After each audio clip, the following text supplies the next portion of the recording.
Since October 7th, the world has been gripped by developments in Israel and Gaza following that surprise attack by Hamas. Divisions between Israelis and Palestinians are deeply entrenched, with global powers being pulled to one side or the other. But with a plurality of views within Europe, can the EU be a much-needed voice for calm?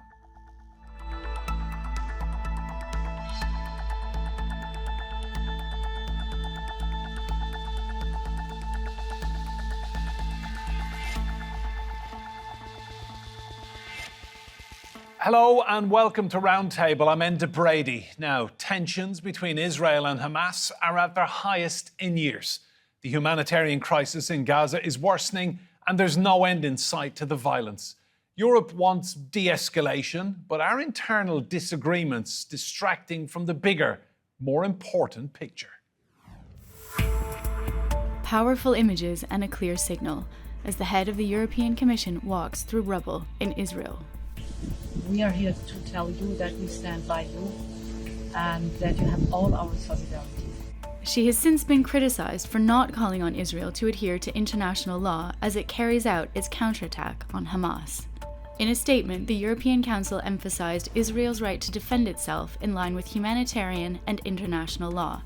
It also called on Hamas to release all hostages and said it stands ready to continue supporting those civilians most in need in Gaza. Putting actions to words, the European Commission is tripling humanitarian funding to Gaza from $26 to $79 million. But it comes after a funding fumble last week.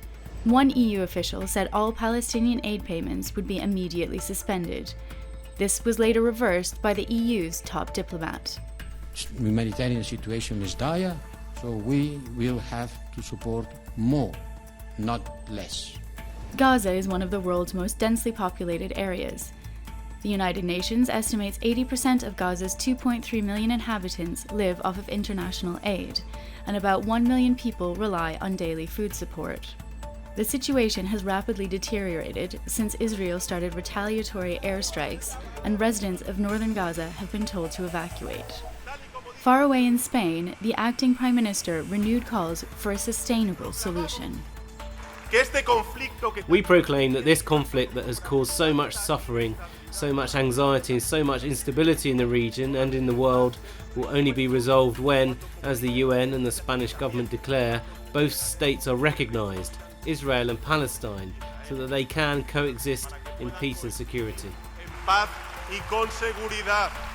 a future where the two sides peacefully coexist looks as far away as ever.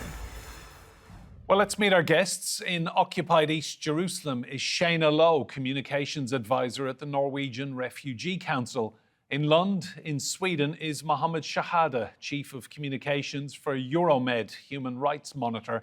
And joining me here in the studio is Hugh Lovatt, Policy Fellow at the European Council on Foreign Relations, and Aamer Anwar, Human Rights Lawyer and Justice Campaigner. Hugh, I want to come to you first. Where is the leadership in Europe right now?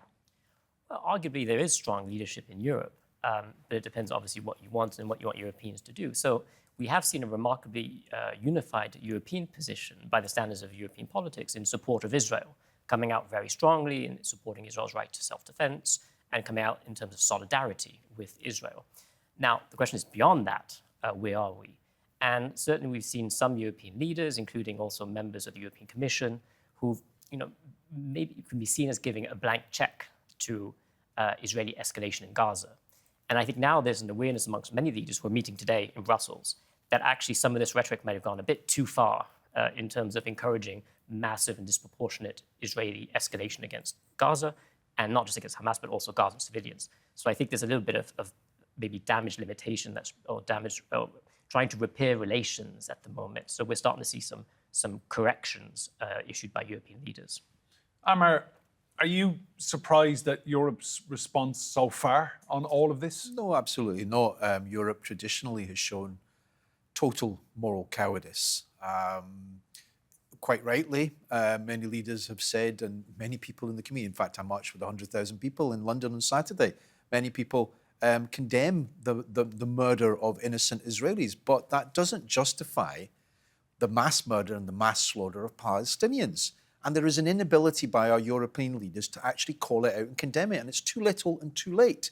It's collective punishment. It's a breach of international law. The shutting off of water, the shutting off electricity, the bombing of the roads out of Gaza. And I'm deeply troubled by the fact that they talk about a humanitarian corridor. What they're talking about is ethnic cleansing, because once they cross the border, once they cross Rafah, if they're able to do that alive, and into Egypt, they will never be allowed to return again. So it's a second or the third Nakba, and the European Commission president to come out in such forceful terms, because we saw her actually. She talked about the cutting off of water, the cutting off electricity, the cutting off of gas, the invasion of a land. It was absolutely wrong. And she was talking about Ukraine. She was talking about Russia.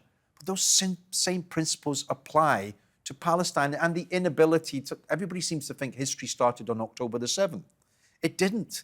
It started long before 1948. It started with 1948, the expulsion of 800,000 people, the Nakba, then in 67, West Bank, Gaza, Golan Heights, then in 71, then in 87 when an intifada rose up, and then again the blockade of Gaza and West Bank, and the fact that the Palestinians don't have a right. There seems to need to be a reality check by our European leaders. That Israel is an occupying force. They have occupied pretty much 95% of the state of Palestine. It is now Israel, and then you have settlers in the land. And ask the question, you're an occupying force. Why are you there? Why do you need to control their water? Why do you need to control their land? Why do you need to control their access to land and sea? And a Jewish friend said to me the other day in Glasgow, says, he's not born in Israel. And he says, if he landed in Jerusalem, he would automatically have the right to citizenship and could arrive there.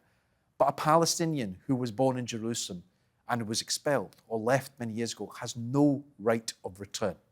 Why? Shaina, I want to pick up on a phrase Aamer has used there, collective punishment of the Palestinian people. Would you go along with that? Absolutely. What we've seen is collective punishment. You have 2.3 million civilians trapped inside of Gaza. Everything that is entering is controlled by Israel. As was mentioned, water has been cut off, electricity has been cut off, food supplies, medical supplies, all of those things are cut off. These Palestinians living there, the civilians, many of whom are my colleagues at the Norwegian Refugee Council, they don't have anything to do with the events of October 7th. They're just trying to live their lives, and now they're fighting for their lives. Shaina, is there a feeling as well that the civilian population of Gaza are very much victims of Hamas as well? I think that they are victims of the circumstances. I don't want to place blame on, I think it's blame on everyone. Blame goes around. But that doesn't, whether or not Hamas has caused their suffering, that doesn't, or Hamas is not releasing captives, and that's why Israel is doing it. They don't have any say in that. And they shouldn't be punished no matter what. They shouldn't be punished for what Hamas does, the same way that Israeli civilians shouldn't be punished for what their government and their military is doing to Palestinians. Muhammed, what do you think of that phrase, collective punishment? Do you feel that's a fair assessment of the last few days' bombardment of Gaza? Collective punishment has been Israel's policy in Gaza for the last 17 years. But what's unfolding now, I lived through 10 Israeli military operations. 3 of them were wars, 2 were ground invasion. I've never seen the like of this before, never. Neither did anybody I know in Gaza. Now the level of death is by far exceeding, in 10 days, the amount of Palestinians that Israel killed in all 7 years combined of the first Intifada and in every single one of its wars on Gaza. This is quite unprecedented. But under international law, it goes with a scale: collective punishment, war crime, crime against humanity, genocide. So the genocide is the most atrocious. And we've been hearing a lot the phrase double standards when it comes to the EU.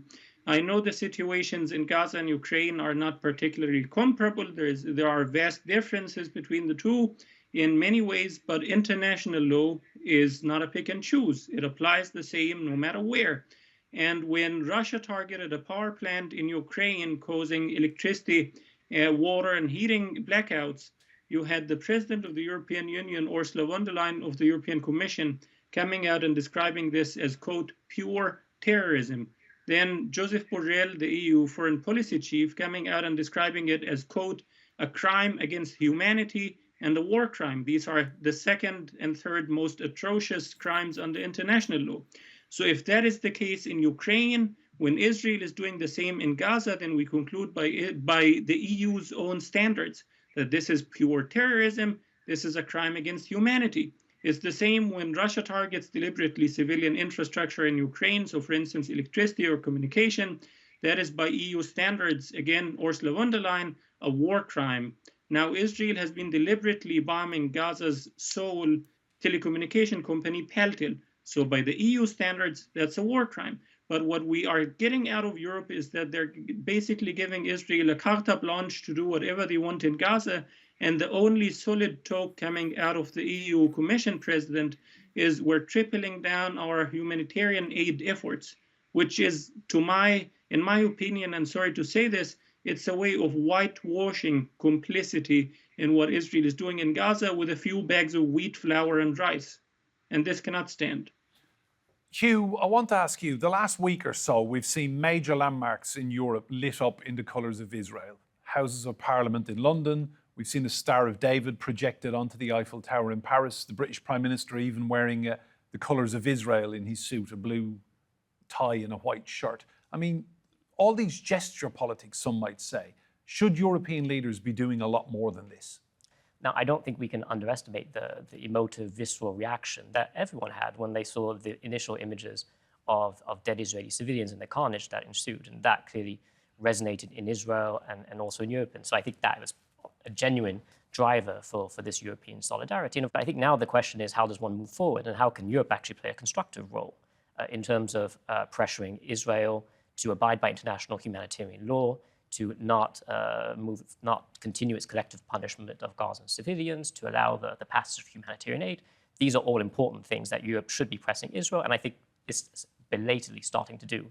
But that's only the beginning, right? And then there'll need to be a much more broader, I think, rethink of how the European Union has approached the Israeli-Palestinian conflict, not just for the last week, but actually going back decades. And that's, I think, a much deeper a moment of self-reflection that European leaders will have to engage in. Aamer, have you been surprised by Britain's very blatant support of Israel over the last 10 days or so? No, I haven't, because we can go right back. It's longer than 75 years. It was Lord Balfour in 1917 that decided they wanted to create the State of Israel because they wanted a watchdog in the Middle East. And then it was 1948 that, with the backing of Britain, the United Nations split up, gave 55% of the land to settlers and to the Jews that came in. It wasn't the Palestinians that were responsible for the Holocaust. It was the Europeans. And in fact, it was Europeans who turned their backs on Jewish people who were escaping the Holocaust. Yet for some reason, the Palestinians for the last 75 years have been imprisoned, have been killed, have been ethnically cleansed from their land to the point that we are at now. And of course, as Hugh says, quite rightly, people were horrified when they saw what happened to innocent men, women, and children. But that horror that these leaders feel, that horror that European nations feel, should apply equally to the point that a child is being killed every 5 minutes by the Israeli killing machine. And what they have done is they have desensitized, they have deliberately dehumanized and called Palestinians like human animals. And when they do that, this Israeli killing machine, because that's what it is, one of the most highly funded and professional modern killing machines. It's not the plucky warriors of 1948 that they project themselves at. You know, firing missiles from F-16s and blowing up hospitals, schools, the roads out of Gaza, cutting off their electricity. I still remember the incubator story in Kuwait that we were told about how the Iraqis had cut off incubators and subsequently we were told no. It seems to me that we heard the false story of 40 beheaded children and that people were screaming from the rooftops about that. But nobody seems to care about the 1,300 minimum children that have now been killed by the Israelis. And it does come back, as was said, about double standards. And people are watching all over the globe. And Europe should be aware of the fact that the vast majority of the world stands in solidarity and shoulder to shoulder with the Palestinians who have nothing. They have a land that is occupied. They live a miserable existence, and they have done so for 75 years with no end in sight, no solution, and Europe is complicit in the war crimes and in the occupation. Well, let's take a look at conditions faced by the people in the Gaza Strip following 16 years of blockade by Israel. According to the UN Relief and Works Agency, Gaza has a population of approximately 2.3 million people. 1.7 million of them are registered as refugees. 63% of people in Gaza are food insecure. 80% of the population depends on humanitarian assistance. 81.5% of the population live in poverty. The unemployment rate is 46.6%, rising to 62.3% amongst young people. 80% of the water in Gaza does not meet the World Health Organization's water quality standards. Shaina, I mean, the situation is dire in Gaza at the best of times. Yeah, I mean, for many Palestinians in Gaza, they're just struggling to survive on an ordinary day. What we've seen happen in the last 10 days has taken Gaza to a whole nother level in terms of the humanitarian needs. There used to be a middle class in Gaza. I'm not sure that after these 10 days, we can say that a middle class will still exist. Israeli airstrikes are not discriminating against the rich, the middle class, the poor. Everyone is suffering. Infrastructure is being destroyed. I cannot imagine what reconstruction will look like, how long it will take, because at this point, it seems that everything is being targeted by Israeli airstrikes, and there's no safe place in Gaza. How frustrating then, Shaina, is it that countries like Turkey have sent aid and it's stuck at border posts in Egypt because it's not being allowed in? I mean, it's extremely frustrating. We are seeing a humanitarian disaster that is man-made. It's been man-made for the last 16 years of siege, even the years before that, where there was also movement and access restrictions. Now to see that we have a huge civilian population, massive, struggling just to find food, water, charge their phones, bake their bread. It's unbelievable that we haven't been able to figure out a way to get this aid in, and that the international community, including the European Union and its member states, have not been more forceful in their demands that humanitarian aid have access into Gaza. Muhammed, can I ask you, how do you feel about the lack of a humanitarian aid corridor? We've seen it in so many conflicts all over the world over decades, and yet it's not happening in Gaza. Well, for me, it's very personal. I have family, friends, and loved ones in Gaza who are telling me that they're basically now they have to ration food and water, and they don't know what will come tomorrow. And they are prioritizing children before themselves and then are now facing starvation. I have a colleague in Gaza who just gave birth about a month ago to her firstborn. She just got married about a year and a half ago, and she's constantly calling me and saying, we're running out of food. I'm afraid what's going to happen. Tell me any good news. And she's always saying that I'm afraid if my son on my arm clinging to me all the time is going to die, not just from an airstrike, but also from a heart attack from the bombardment everywhere.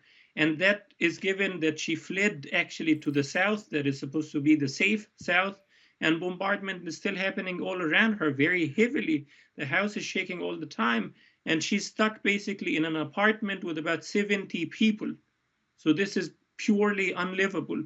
We are seeing a rhetoric that's coming out of the EU that would have been otherwise unforgivable in any other conflict around the world, of labeling every single person in Gaza, as Ursula von der Leyen said, the European Commission president, that they are, quote, victims of Hamas.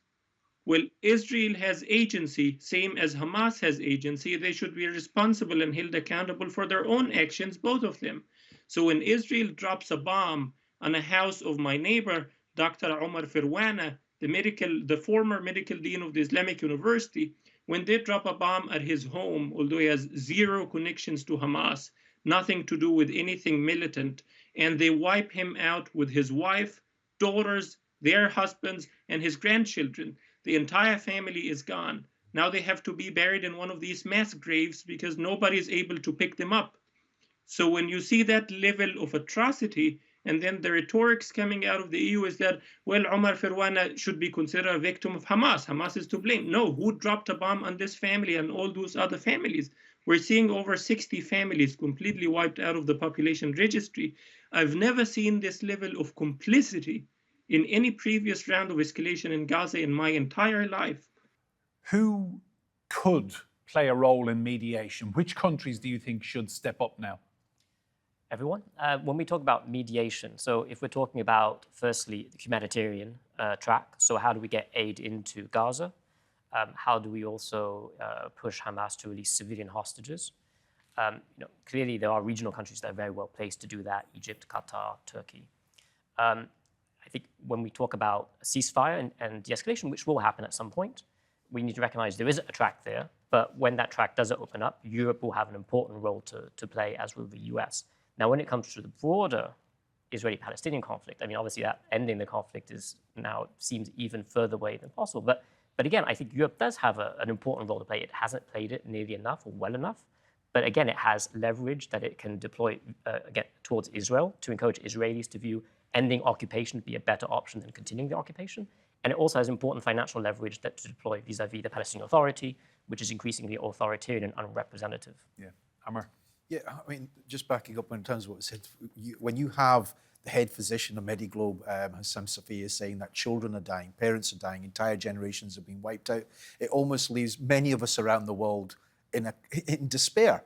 But for me, one hope, a shimmer of hope that I've seen has actually come from sections of the Israeli people themselves. When you watch a mother who lost her 20-year-old son, Mark Havel, last night speak and say, horror must not be greeted with horror. Violence, the perpetual cycle of violence has to stop. When you see thousands of people who've taken to the streets to condemn Benjamin Netanyahu, you see that there is a chance, because I quite honestly do not believe that you can ask the Americans to be in good faith to organize peace, or the British. You know, the British are sending 2 ships, the Navy, or whatever, along to support the state of Israel. Where's the humanitarian corridor? Why are they not dropping food packages? Why are they not demanding that we will do this? They're not interested. What they're allowing the Israelis to do, as they have always done, is to surround, to demolish, to expel and to exclude the Palestinians from their land, and then say, oh, look, they've gone now it's ours. And in order for that to stop, ultimately, the real solution relies with the Israeli people themselves to say enough is enough. But violence begets violence, a perpetual cycle of violence. To be able to look back to history, because the Nakba is not discussed in Israel. The Holocaust, of course, quite rightly is, but the Nakba isn't. And the Palestinian people are not responsible for what happened to themselves. Shaina, at what point do you feel Israel will say enough is enough? I'm not sure what it will take to get there, but what I do know is that we need to have continuous international pressure to lift the total siege on Gaza, pressure to open the Rafah crossing and allow for assistance to come in. I think that the EU can play a big role in helping to push for this, in mobilizing the EU border assistance mission to help and screen aid if that's what it's going to take to get it through. But I think and of course, we need the international community, including the EU, to be calling for a ceasefire, calling for de-escalation. But until that happens, I'm not sure that Israel will stop. As was already said, we've seen that by and large, many of the European leaders and international leaders have given Israel carte blanche to do as they wish. We need more leaders of conscience to stand up and say enough is enough. We need to stop this. We need to protect civilians, and we need adherence to international humanitarian law. Mohammed, my final question to you. What do you think about the Israeli position? At what point will they stop bombarding civilians in Gaza?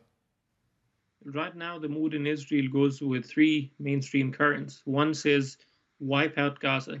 Another, wipe out Hamas. The last is wipe out Gaza and build settlements there.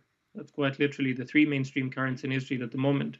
So the decision-making in Israel is now purely guided by trauma, pain, fear, and revenge and deep-rooted hatred. And without external pressure, this is going to get very ugly. when they say that our objective in Gaza is to wipe out Hamas, that is almost equivalent with wiping out Gaza itself. It cannot be achieved militarily without flattening Gaza almost completely. But I think what is important for EU officials now to push for, at a bare minimum, is at least a 24-hour temporary humanitarian ceasefire. They did that in 2014 during Israel's Operation Protective Edge for 72 hours at the time. That was the UN and the US and the EU pushing for that. So if they manage to push for that right now, just suspending the bombing of Gaza for this time would allow people in both Israel and Gaza to mourn their dead, process their grief, check their loved ones, and think rationally, have a more rational discussion about where to go next from here. But more importantly, it would allow for solid progress on the issue, the very urgent issue of releasing the hostages in Gaza. That would allow for mediation efforts to proceed very successfully if the bombing stops. And it would allow Palestinians as well to have a more rational discussion about what to do next and what happened on October 7th. Because right now the bombing creates a rallying around the flag effect of basically everyone and no one being able to have a nuanced discussion on either side. Muhammed, Shaina, Hugh and Aamer, thank you all so much. Remember, you can see more discussion and debate on our YouTube channel. Search for Roundtable TRT World. But from now, from me and Brady and all of the team here, goodbye and thank you for watching.